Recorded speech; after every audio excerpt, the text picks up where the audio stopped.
ဒီသမရဟာသူ့ရဲ့ယာထုတာဝန်ကိုစတင်ထမ်းဆောင်တဲ့ပထမဆုံးနေ့မှာပဲကပ်ဘေးတစ်ခုကိုဖြစ်ပေါ်စေခဲ့တယ်။ဘာလို့လဲဆိုတော့သူသမရရဲ့ထိုင်ကုန်မှာထိုင်လိုက်တဲ့အချိန်မှာစပွဲပေါ်မှာခလုတ်သွန်းမှုကိုစိတ်ဝင်စားသွားခဲ့တယ်။ပထမခလုတ်ကိုနှိပ်လိုက်တယ်။အဲ့ဒါကသူ့လက်ထောက်ကိုခေါ်လိုက်တာပဲထေရမယ်။ဘာမှအရေးမကြီးဘူး။ပြီးတော့သူဒုတိယခလုတ်ကိုနှိပ်လိုက်တယ်။စပွဲတွေမီးတင်ကိုပဲဖွင့်လိုက်တယ်။ပြီးတော့တတိယခလုတ်ကိုနှိပ်လိုက်တယ်။ဒါပေမဲ့ဒီတစ်ခါတော့ဘာမှမဖြစ်ဘူး။ခလုတ်ပြက်နေရမယ်လို့သူတွက်လိုက်တယ်။ဒါနဲ့သူထက်ခါဖိနေမိတယ်။သူမသိလိုက်တာကဖြီတိုင်းနျူကလ িয়ার ဒုံးကျည်တွေပြစ်လွတ်နေတာပဲ။ဒီအချိန်မှာဒုံးကျည်တရားစင်ကျော်လေထဲမှာရောက်နေပြီဒါပေမဲ့သူရက်လို့မရအောင်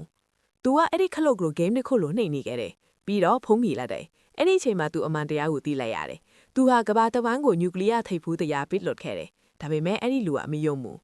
ဒါနဲ့သူကခလုတ်ကိုထပ်နှိပ်လိုက်တယ်အခုသမဒကတကယ်ကိုထိတ်လန့်နေတယ်ဖုံးလေးဝအတန်ကမနက်ဖြန်မှာဘာကြောင့်နျူကလ িয়ার ဒုံးကျည်တွေပစ်လွတ်ခဲ့တယ်ဆိုတာသတင်းတောက်တွေကိုရှင်းပြရမှာမို့လို့စင်ကြေတစ်ခုရှာဖို့ပြောနေတယ်ဒါပေမဲ့သတင်းတောက်တွေကမေ့တဲ့အခါသူကလုံးဝတည်ငြိမ်နေခဲ့တယ်သူကပို့တန်ပဲကိစ္စမရှိပါဘူးလို့ပြောလိုက်တယ်သူကမီရှူမီဝင်းပွဲလေးတစ်ခုပါဒီလိုဖြစ်တာပထမဆုံးချိန်မဟုတ်ပါဘူးပြီးတော့ဘာမှမဖြစ်သလိုကခုန်ပြီးထွက်သွားခဲ့တယ်